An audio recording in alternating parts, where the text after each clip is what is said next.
Hello students, welcome to the PND coaching classes learn easily and smartly. तो आज हम पढ़ने वाले एक क्वेश्चन जिसमें बोला गया है how did print aware people about the ideas of scientist and philosopher. तो इस क्वेश्चन का मतलब है कैसे ये जो प्रिंट टेक्नोलॉजी है वो लोगों को जागरूक करती है साइंटिस्ट और फिलोसोफर के आइडियाज के बारे में। यानी कि देखिए स्टूडेंट्स, जो साइंटिस्ट होते हैं जो कि नई नई चीजें रिसर्च करते हैं, ढूंढते हैं, तो उनके जो आइडियाज होते हैं, जो विचार होते हैं, और इसके अलावा जो फिलोसोफर्स होते हैं, फिलोसोफर्स वे इंसान होते हैं जो लाइफ की मीनिंग के बारे में अपना एक नजरिया देते हैं या लाइफ के जीवन के रहस्य के बारे में उन्हें बहुत कुछ पता होता है, तो लाइफ के मीनिंग के बारे में वो अच्छे से जानते हैं, उन्हें बोला गया है फिलोसोफर।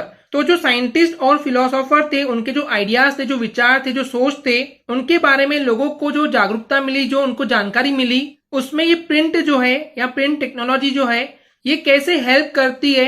तो चलिए समझते हैं इसको आंसर से। तो बेसिकली स्टूडेंट्स, इस प्रिंट कल्चर यानी कि जो चीजें छपना शुरू हुई थी, तो इन प्रिंट कल्चर के कारण से जो साइंटिस्ट और फिलोसोफर के जो आइडियाज थे, जो विचार थे, जो सोच थी, ये कॉमन पीपल तक यानी कि आम जनता तक इजीली एक्सेसिबल होने लगी। एक्सेसिबल होने का मतलब है उनको आसानी से जानकारी मिलने लगी। तो बेसिकली स्टूडेंट्स, इसके पहले कि मैं आगे बताऊं, आपको एक चीज समझनी होगी। जो साइंटिफिक टेक्स्ट होते हैं, साइंटिफिक टेक्स्ट वो चीजें होती है जो कि साइंटिस्ट लोग, वैज्ञानिक लोग लिखते हैं या उनके विचारों के बारे में वो बताते हैं, उनको वो लिख करके देते हैं, तो उन्हीं टेक्स्ट को बोला गया है साइंटिफिक टेक्स्ट। तो ये जो साइंटिफिक टेक्स्ट थे, इनको 3 कैटेगरी में बांटा गया है, ancient, medieval and modern. Ancient यानी कि सबसे पुराने जो उनके टेक्स्ट हैं, जो लिखी हुई चीजें, वो है एंशिएंट। मेडिवल यानी कि जो मॉडर्न और एंशिएंट के बीच का है, यानी कि पुराने और नए के बीच का है, उसको बोला गया है मेडिवल। और इसके अलावा होता है मॉडर्न। तो यहाँ पे हम बात कर रहे हैं जो ये एंशिएंट यानी पुराने और जो मेडिवल साइंटिफिक टेक्स्ट थे, इनको सबसे पहले कंपाइल किया गया। कंपाइल करने का मतलब है कलेक्ट किया गया, जमा किया गया, एंड उसके बाद उनको पब्लिश किया गया यानी कि छापा गया न्यूज़पेपर वगैरह में या मैगजीन वगैरह में। एंड इन साइंटिफिक टेक्स्ट के अलावा जो मैप्स थे या जो साइंटिफिक डायग्राम्स वगैरह थे, इन्हें बहुत ज्यादा प्रिंट किया गया, छापा गया।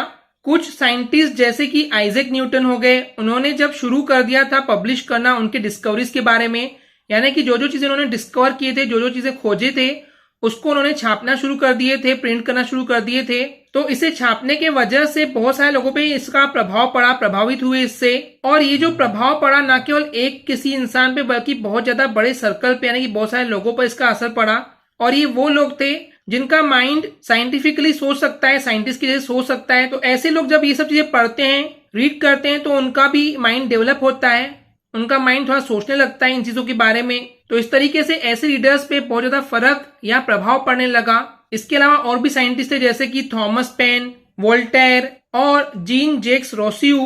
तो ये सब साइंटिस्ट भी बहुत ज्यादा अपने थॉट्स और आइडियाज को प्रिंट करने लगे, और इनके भी जो आइडियाज थे, विचार थे, थॉट्स थे, उन्हें भी पढ़ा जाने लगा।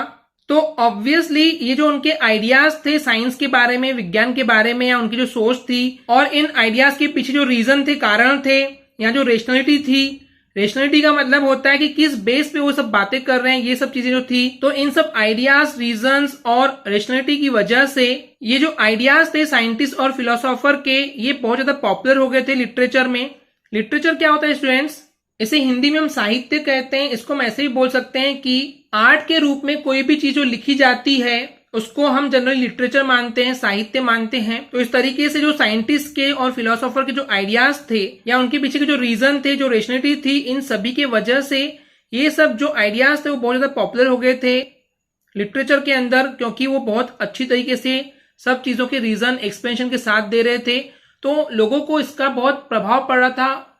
लोग जो है वो इन चीजों के बारे में जानकारी लेने लग गए थे कि क्या चीज है जो साइंटिस्ट और फिलोसोफर, उनके आइडियाज क्या हैं, क्या रिसर्च कर रहे हैं, किस तरीके से वो सोचते हैं। तो इस तरीके से प्रिंट टेक्नोलॉजी की वजह से जो साइंटिस्ट और फिलोसोफर के आइडियाज थे वो लोगों को अवेयर करने लग गए थे, जागरूक करने लग गए थे, उनको इन सब चीजों के बारे में जानकारी देने लग गए थे। ओके स्टूडेंट्स, क्लियर है? आई होप स्टूडेंट्स आपको एक क्लियर हो गया होगा। अगर आपको हमारी वीडियो से कुछ भी सीखने मिला या नॉलेज मिला तो प्लीज हमारे चैनल को सब्सक्राइब कीजिए एंड वीडियो को लाइक जरूर करें। आज के लिए इतना ही, थैंक यू।